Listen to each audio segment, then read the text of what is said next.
Hey everybody! If you're new to watercolor, a great way to get started is by drawing with your brush using just one color. It'll allow you to get used to pushing the paint around and knowing just how much water to use to get the right values. Let's draw.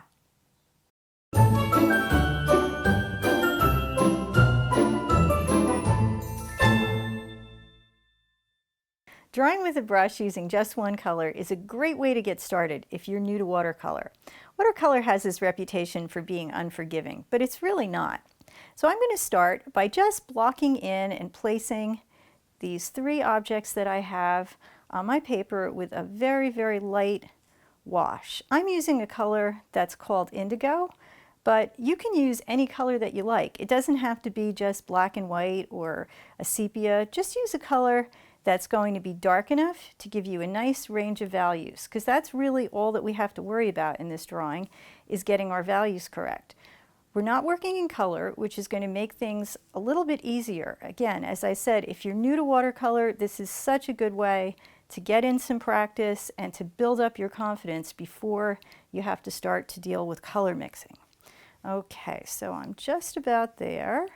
I've got my three objects placed. I've got an apple, a pear, and a lemon. And so now what I can start to do is I can start to build up some values by using a little bit less water. Okay, with watercolor, the way that you control how dark or how light things are is by how much or how little water that you use. Okay, so for these shadows that are on the table, I want them to be nice and grounded, right? These objects, I don't want them to feel like they're floating. So in order to do that, I have to get some nice dark shadows underneath them. And at the point where the object actually comes in contact with the surface, like right in here, right over there, that's where it's going to be the darkest. So that's where I'm going to use a lot less water and a lot more paint. Okay, so the next thing that we'll do is we'll start to actually put some shading onto the fruit itself. So I'm going to start with the pear. Now my light is coming this way, so that means that the left side of the fruit is going to be the darkest. So again, I'm going to use a little bit less water. I'm going to make things a little bit darker on that left side so that it starts to look like, as it comes around over to the side that's light, it gets lighter. Now all that I did for this light side was add a little bit more water to my brush, and you can see I've also left some white of the paper. And with watercolor, the only way to get your lightest lights is to preserve some of those white spots in there. So if you have too many of them at the end for your highlights, you can always go in and cover some up.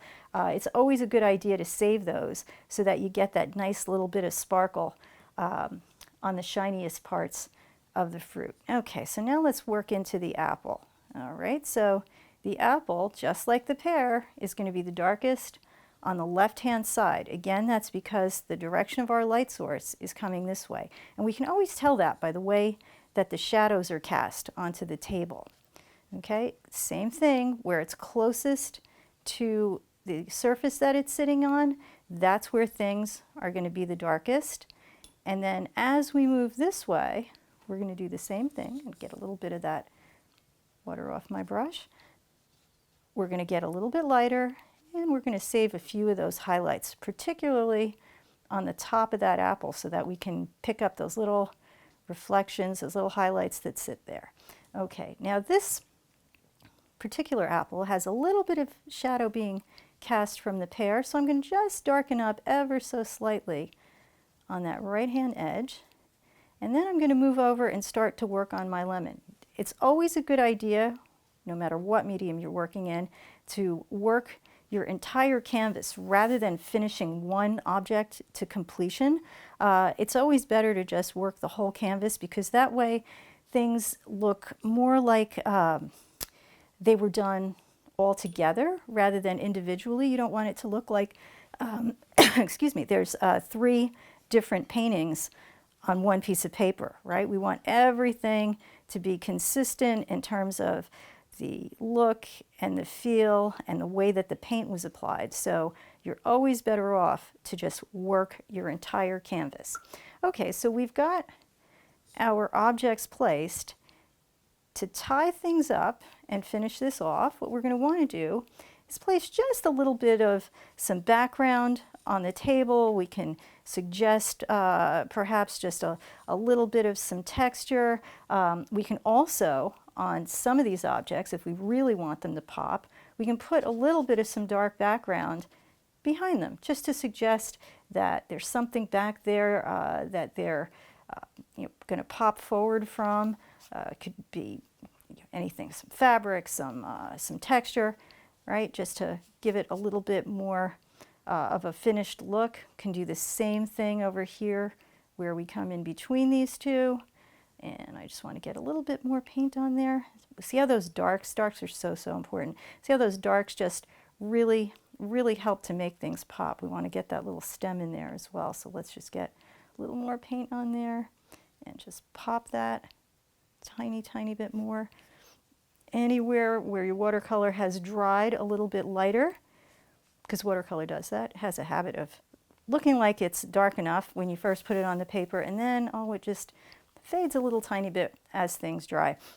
The one thing that you do want to be aware of is whenever you do put background in like this, always make sure that you pull away from the object with your darker values so that you don't end up with what looks like an outline around them. Okay, we want it to look like it's a natural value transition rather than a hard-edged line around it. That tends to get a little bit of a coloring book look to it if it does that. So that's something that we want to avoid. And as usual, you always want to make sure that things don't get overworked. On the periphery of my composition, I always like to take a little bit of water and just sort of splash it in there so it doesn't look like it's this hard-edged beginning and ending to any painting. It's always kind of nice to have things sort of just materialize, look like they just painted themselves right on the paper. And if you do that and let your edges be a little bit less definite in terms of your design, it's always a little bit more interesting. At least that's what I find. So let's just pop our darks one more time, and we're going to call this done. Keep practicing, and before you know it, you'll be moving the paint around just like a pro. If you like this video, be sure to like and subscribe, and I'll see you next time.